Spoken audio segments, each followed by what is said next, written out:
नमस्ते। अब हम आपको ये दिखाएंगे कि आप अपने नेबुलाइजर का सही ढंग से प्रयोग कैसे करें। नेबुलाइजर एक ऐसा यंत्र है जो तरल औषधि को बाष्प में बदल देता है, जिसे मरीज श्वास द्वारा ग्रहण करता है। इस पूरी प्रक्रिया को 5 सूत्रों में समझाया जाएगा। नेबुलाइजर के हिस्से, नेबुलाइजर को जोड़ना, नेबुलाइजर का प्रयोग करना, नेबुलाइजर की साफ सफाई और उसका रखरखाव। महत्वपूर्ण निर्देश। नेबुलाइजर के हिस्से। नेबुलाइजर में एक कंप्रेसर और 2 अलग किट्स होते हैं। एडल्ट किट यानी वयस्कों का किट और पीडियाट्रिक किट यानी बच्चों का किट।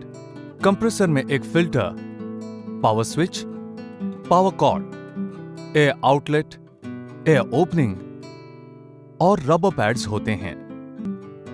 एडल्ट किट में एक adult mask, mouth piece, cap, baffle, medication chamber और ट्यूबिंग होता है।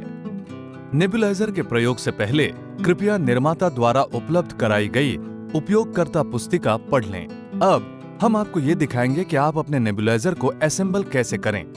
कंप्रेसर को किसी मजबूत सतह पर ऐसे रखें कि रबर पैड्स उस पर स्थिर रहें। कृपया कंप्रेसर को इस तरीके से न रखें, यानी खड़ी स्थिति में, और कंप्रेसर को कभी भी मुलायम सतहों पर न रखें, जैसे मरीज की गोद में या बिछावन या पलंग के ऊपर, क्योंकि इससे हवा की सुराखें बंद हो सकती हैं। पावर कॉर्ड को पावर सॉकेट में लगाएं। नेबुलाइजर ट्यूबिंग के एक छोर को कंप्रेसर के एयर आउटलेट से जोड़ें। मेडिकेशन चेंबर का कैप खोलें और ये जांचें कि बैफल अपनी जगह पर स्थित है।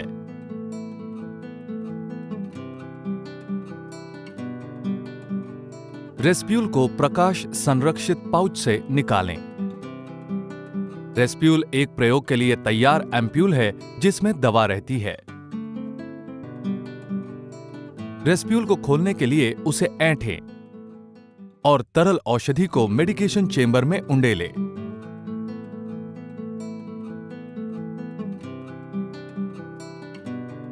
कैप फिर से लगा दें। तरल औषधि की मात्रा 2 से 5 मिलीलीटर के बीच होनी चाहिए। इस तरीके से माउथ पीस को मेडिकेशन चेंबर के कैप से जोड़ें। जब मरीज बेहोशी की दशा में हो या माउथ पीस को आराम से न पकड़ सके, तो माउथ पीस के बजाय मास्क बेहतर रहता है। नेबुलाइजर ट्यूबिंग के दूसरे छोर को मेडिकेशन चेंबर के निचले हिस्से से जोड़ दें। अब नेबुलाइजर प्रयोग के लिए तैयार है। नेबुलाइजर का प्रयोग। माउथ पीस को इस तरीके से अपने मुंह में रखें। पावर और कंप्रेसर का स्विच ऑन करें। दवा की एक बारीक भाप निकलती है, जिसे गहराई से सांस में लिया जा सकता है और धीरे धीरे मुंह से। दवा को सांस से अंदर लेने के बाद सांस को जरा रोके रहने से दवा फेफड़ों में अधिकतम रूप से अवशोषित हो पाती है। धीरे धीरे सांस बाहर निकालें। नेबुलाइजेशन की यह प्रक्रिया करीब 5 से 10 मिनट तक चलने दें, जब तक कि नेबुलाइजर सिस्टम से फटफटाहट जैसी आवाज न सुनाई पड़ने लगे। उसके 1 मिनट बाद कंप्रेसर का स्विच ऑफ कर दें। मेडिकेशन चेंबर में तरल औषधि की थोड़ी मात्रा हमेशा बची रहेगी। उसे फेंक दें। पावर स्विच को ऑफ करें और पावर कॉर्ड को पावर सॉकेट से बाहर निकाल दें। नेबुलाइजर की साफ सफाई और उसका रखरखाव। संक्रमण की संभावित जोखिम से बचने के लिए प्रत्येक प्रयोग के बाद नेबुलाइजर की साफ सफाई की जानी चाहिए। कंप्रेसर की सफाई। कंप्रेसर के बाहरी हिस्से को साफ कपड़े से नियमित रूप से साफ किया करें, ताकि उस पर धूल न बैठे। जब फिल्टर एकदम बदरंग हो जाए तो उसे बदल दिया जाना चाहिए।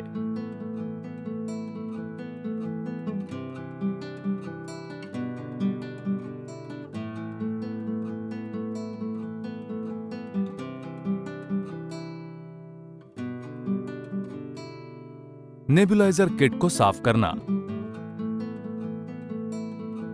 सफाई के लिए ट्यूबिंग को हटा दें। माउथपीस या मास्क को मेडिकेशन चेंबर के कैप से अलग कर दें। कैप को घड़ी की उल्टी दिशा में घुमाते हुए कैप खोलें और बैफल को हटा दें। ट्यूबिंग को छोड़कर बाकी सभी वस्तुओं को गुनगुने पानी या किसी मृदुल डिटर्जेंट घोल से धो दें। डिटर्जेंट के बचे खुचे अवशेष को हटाने के लिए गुनगुने पानी में धो डालें।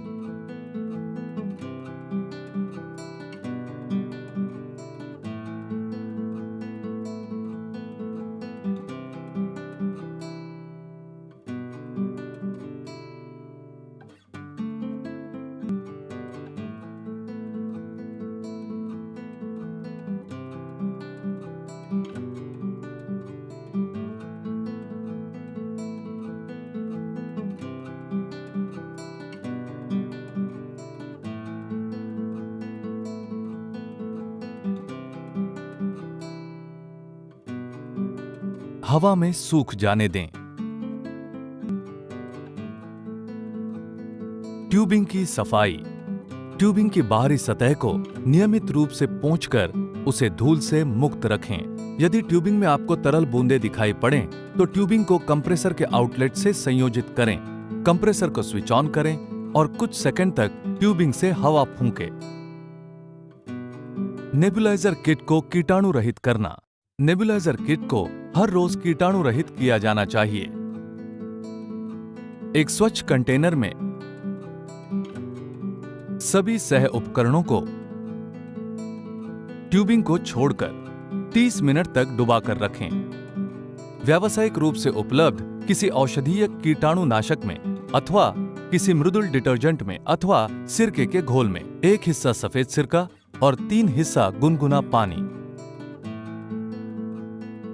साफ हाथों से सह उपकरणों को बाहर निकालें और गुनगुने पानी से धो दें।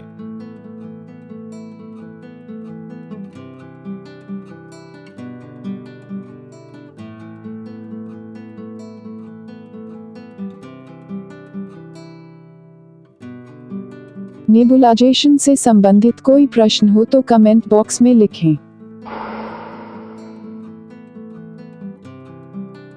वीडियो अच्छा लगा तो दोस्तों के साथ शेयर करें और चैनल को सब्सक्राइब करना ना भूलें। Thank you. उसके बाद हवा में सूखने दें। महत्वपूर्ण निर्देश। कंप्रेसर को पानी में न रखें या उसे पानी अथवा अन्य किसी तरल पदार्थ में न गिरने दें। फिल्टर को धोएं नहीं और न ही उसका दोबारा इस्तेमाल करें। उसकी जगह कॉटन जैसी अन्य वस्तुओं का भी प्रयोग न करें। इससे कंप्रेसर को क्षति पहुंचेगी। कोई भी दरार उत्पन्न होने पर सह उपकरणों को बदल दें। यह सुनिश्चित करें कि समुचित नेबुलाइजेशन के लिए चेंबर में दवाई की मात्रा 2 से 5 ml के बीच रहे। प्रयोग में न होने की स्थिति में रेस्प्यूल्स को हमेशा निर्माता द्वारा प्रदत्त प्रकाश संरक्षित पाउच में ही रखें। नए वीडियो पाने के लिए चैनल को सब्सक्राइब करना ना भूलें। Thank you.